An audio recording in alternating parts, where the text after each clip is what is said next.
నమస్తే. కేటీఆర్ గారు మళ్ళీ రీఛార్జ్ చేసుకునే టైం వచ్చింది అంటున్నారు. సో జైలుకి వెళ్ళి యోగా చేసుకునే టైం కూడా వచ్చింది అంటున్నారు. సో ఇదే అంశం మీద విశ్లేషణ తీసుకునే ప్రయత్నం చేద్దాం. ప్రస్తుతం మనతో పొలిటికల్ అనలిస్ట్ శేషరావు గారు ఉన్నారు. వెల్కమ్ చెప్దాం. Hello sir. హలో. ఏంటి సార్ కేటీఆర్ గారు జైలుకి వెళ్ళి యోగా చేసుకోవడం ఏంటి? ఇప్పుడు ఆయన అరెస్ట్కి ముహూర్తం దగ్గర పడుతుంది. ఎందుకు? ఈ కార్ రేస్లో ఆయన్ని విచారించడానికి గ్రీన్ సిగ్నల్ వచ్చేసింది. విచారించారు. ఆయన్ని పిలిచి పోలీసులు అరెస్ట్ చేయడానికి గవర్నర్ దగ్గర పర్మిషన్ తీసుకోవాలి. పర్మిషన్ లెటర్ పెట్టింది తెలంగాణ గవర్నమెంట్. ఇప్పుడు గవర్నర్ ఉన్నటువంటి జిష్ణుదేవ్ ఆల్రెడీ పర్మిషన్ ఇచ్చేసాడు. ఇక ఇప్పుడు మొన్నటిదాకా ఏం చెప్పింది రాష్ట్ర ప్రభుత్వం? గవర్నర్ లెటర్ పెట్టాము, గవర్నర్ పర్మిషన్ ఇవ్వలేదని చెప్పింది. ఈవెన్ జూబ్లీహిల్స్ ఉప ఎన్నికల్లో కూడా ముఖ్యమంత్రి రేవంత్ రెడ్డి గారు చెప్పింది అదే. మీరు ఎందుకు కేటీఆర్ని అరెస్ట్ చేయట్లేదని అంటే, ఇట్లా గవర్నర్కి లెటర్ పెట్టాము, ఆయన దగ్గర నుంచి మాకు పర్మిషన్ రాలేదు, పర్మిషన్ రాగానే మేము చర్యలు తీసుకుంటామని చెప్పారు.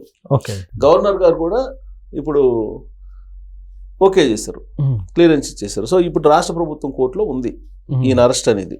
అంతకుముందు వీళ్ళు ఏం చేశారు? రాష్ట్ర ప్రభుత్వం కేంద్ర ప్రభుత్వం కోర్టులో వేశారు. ఓకే. ఎందుకు? ఈడీ కూడా ఈ కేసును టేకప్ చేసింది కాబట్టి ఈడీ వచ్చి విచారించాలి కదా, ఈడీ కదా అరెస్ట్ చేయాల్సింది అని చెప్పేసి అన్నారు. ఇప్పుడు రాష్ట్ర ప్రభుత్వం పెట్టిన లెటర్కి అనుమతి ఇచ్చింది కాబట్టి గవర్నర్ కార్యాలయం ఇప్పుడు వీళ్ళు యాక్షన్ తీసుకోవాలి. ఇప్పుడు వీళ్ళు యాక్షన్ తీసుకోకపోతే వీళ్ళని ఖచ్చితంగా ప్రజలు బదనాం చేస్తారు. కాబట్టి ఆ ఛాన్స్ రేవంత్ రెడ్డి గారు ఇస్తారని నేను అనుకోను. ఖచ్చితంగా కేటీఆర్ గారిని అరెస్ట్ చేయడానికి రంగం సిద్ధమవుతుందని చెప్పి భావించడానికి అవకాశాలు పుష్కలంగా ఉన్నాయి.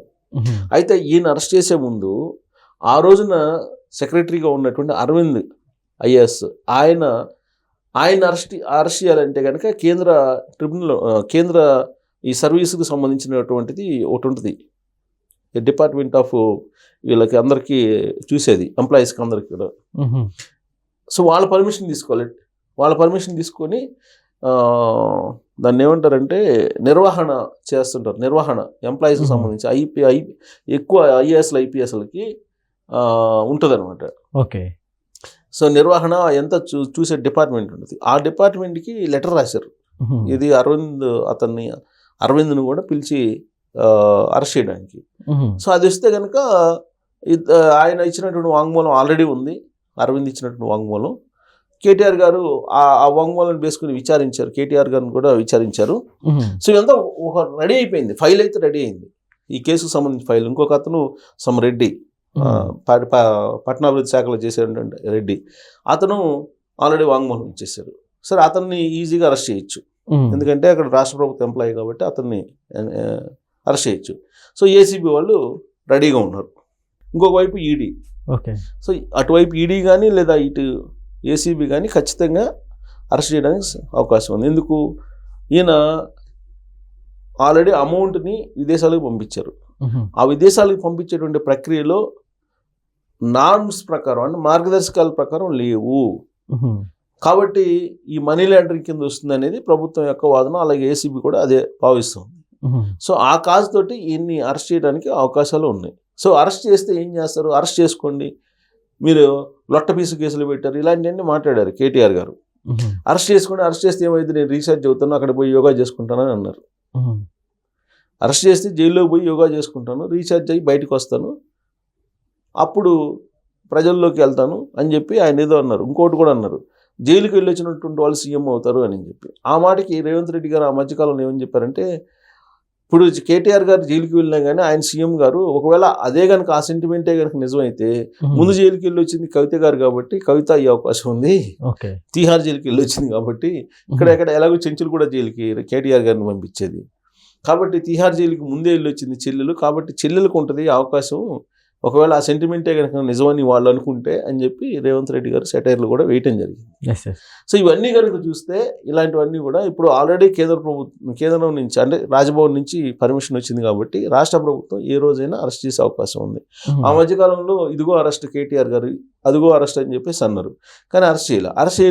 అరెస్ట్ చేయకపోయేటప్పటికి కేటీఆర్ గారు దాన్ని అడ్వాంటేజ్ తీసుకొని ప్రజల్లోకి తీసుకెళ్ళి ఏదో లొట్ట పీసు కేసు, అది నన్ను ఏం చేసింది, నేను ఇక్కడి నుంచి డబ్బులు పంపించాను, ఆ డబ్బులు ఆ కంపెనీకి చేరినాయి, ఇంకెక్కడ అవినీతి జరిగింది, ఇంకెక్కడ అమౌంట్ మిస్యూజ్ అయిందని చెప్పి ఆయన అంటున్నారు. ఇప్పుడు అదేందో ప్రైవేట్ అమౌంట్ కాదు కదా, గవర్నమెంట్ ట్రెజరీ నుంచి పంపించినటువంటి డబ్బులు అవి. Yes. ఆ మార్గదర్శకాల ప్రకారం పంపించారా లేదా అనేది ఇంపార్టెంట్. ఆ డబ్బులు ఉన్నాయా లేవా అనేది కాదు. అసలు ఫార్ములా ఈ రేసుకు సంబంధించి ద్వైపాక్షిక ఒప్పందం ఎలా వచ్చింది, త్రైపాక్షిక ఒప్పందం నుంచి ద్వైపాక్షిక ఒప్పందం ఎలా వచ్చింది. ఇప్పుడు యాక్చువల్గా ముందు కుదుర్చుకున్న దాని ప్రకారం త్రైపాక్షికం అంటే రెండు సంస్థలు ప్లస్ గవర్నమెంట్ ముగ్గురు కలిపి జరిగినటువంటి ఒప్పందం. ఆ తర్వాత దాన్ని ద్వైపాక్షిక ఒప్పందం కింద మార్చేసి కేటీఆర్ గారు దాన్ని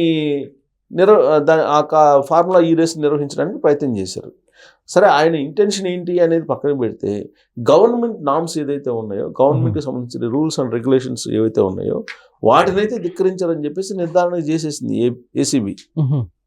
అలాగే విదేశాలకి మనీ పంపించేటప్పుడు కొన్ని నామ్స్ని పాటించాలి, వాటిని కూడా పాటించకుండా పంపించేశారు. ఓకే. సో ఇవన్నీ ఎవరు కారణం అని అంటే కేటీఆర్ గారు చెప్పారు, నేను చేశానని చెప్పి అరవింద్ గారు చెప్తున్నారు. ఆ తర్వాత ఎంప్లాయీ ఎవరు సమ్ రెడ్డి ఆయన చెప్తున్నారు. సో వాళ్ళు వాంగ్మూలాన్ని బేస్ చేసుకొని ఖచ్చితంగా ఈయన్ని అరెస్ట్ చేయడానికి రెడీగా ఉన్నారు. సో జూబ్లీహిల్స్ ఉప ఎన్నికల్లో కూడా ఇదే ఎక్కువగా ఫ్లేవర్ అయింది. కేటీఆర్ గారిని అరెస్ట్ ఎందుకు చేయలేదని, మేమేం తప్పు చేయలేదని అంటారు. కల్వకుంట్ల ఫ్యామిలీ మేమేం తప్పు చేయలేదు, మేము తెలంగాణ కోసం చేసాం తప్పితే మేమేం చేయలేదు అని అంటారు. 8 లక్షల కోట్లు ఎందుకు అప్పు చేశారు అని అంటే 8 లక్షల కోట్లకి సంబంధించి మొత్తం కనిపిస్తున్నాయి కదా ఇన్ఫ్రాస్ట్రక్చర్ అని అంటారు. ఏది ఇన్ఫ్రాస్ట్రక్చర్ అంటే కాళేశ్వరం ప్రాజెక్ట్ 1 లక్ష కోట్లు అంటారు, లేదంటే మిషన్ కాకతీయకు సంబంధించిన ఖర్చులు అంటారు, చెరువులు పూడికి తీతలు ఇవన్నీ అంటారు, లేదంటే ఫ్లైఓవర్లు హైదరాబాద్లో కట్టినటువంటి ఫ్లైఓవర్లు వీటిని చూపిస్తారు. సో మరి 8 లక్షల కోట్ల అప్పు వాల్యూ సంబంధించినటువంటి ఉన్నాయా అని అంటే ఈ ఇన్ఫ్రాస్ట్రక్చర్ని చూపిస్తున్నారు వాళ్ళు. డెవలప్మెంట్ జరిగేటప్పుడు ఖచ్చితంగా అప్పులు ఉంటాయి కదా అని అంటారు వాళ్ళు. ఓకే. కానీ ఆ ప్రాపర్గా మీరు అప్పులు చేశారా లేదనేది ఇంపార్టెంట్.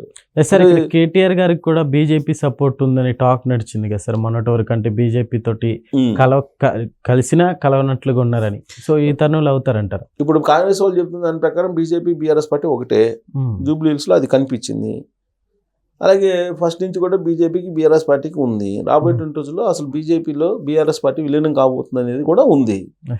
సో ఇప్పుడు కేటీఆర్ గారు అరెస్ట్ అవుతారా లేదంటే రాష్ట్ర ప్రభుత్వం అరెస్ట్ చేయాల్సిందే. కేంద్ర ప్రభుత్వం అరెస్ట్ చేసే పరిస్థితులు కనిపించట్లేదు. ఎందుకంటే ఒకవేళ నిజంగా కేంద్ర ప్రభుత్వం అరెస్ట్ చేయాలనుకుంటే ఈ పాటికి అరెస్ట్ చేయాలి. ఈడీ కేసు టేకప్ చేసి ఈడీ మొత్తం విచారణకు సంబంధించినటువంటి అంశాలను కూడా తీసుకొని ఈడీ ఇప్పటివరకు అరెస్ట్ చేయలేదని అంటే మరి కేంద్ర ప్రభుత్వం ఇన్వాల్వ్ అరెస్ట్ చేస్తుందని మనం అనుకోలేం. కాకపోతే రాష్ట్ర ప్రభుత్వం అరెస్ట్ చేసే అవకాశాలు అయితే ఉన్నాయి. మరి ఆయన అరెస్ట్ చేయండి అని చెప్పి అంటున్నాడు. కాబట్టి రేవంత్ రెడ్డి గారు కూడా ఆయన కోరికని తీర్చే పనిలో ఉన్నట్టుగా కనిపిస్తుంది. Okay sir, thank you.